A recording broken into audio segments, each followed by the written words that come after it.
Semi automatic hydraulic single die paper plate making machine అంటారు. ఈ మిషన్లో రౌండ్ బఫే ప్లేట్లు తయారు చేసుకోవచ్చు. దీనికి వచ్చే 1 HP మోటార్ ఇంటి కరెంటు కాకుండా దీనికి సపరేట్గా కమర్షియల్ కేటగిరీ 2 మీటర్ ఫిట్ చేసుకోవాల్సిందిగా కోరుతున్నాను. సో మనం ఈ మిషన్లో రౌండ్ బఫే ప్లేట్ తయారు చేసుకోవచ్చు. At the same time extra die కొనుక్కొని మన హోటల్లో పార్సల్ కట్టే ప్లేట్ కూడా తయారు చేసుకోవచ్చు అని మీకు అందరికీ సలహా ఇస్తున్నాను.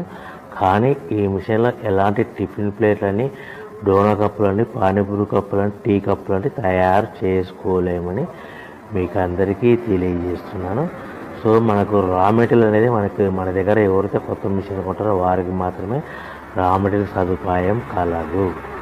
సో ప్రతి ప్లేట్ మీద ఖర్చులన్నీ పోను 10 పైసల నుంచి 15 పైసలు, 10 పైసల నుంచి 15 పైసలు లాభాలు వస్తాయని మీకు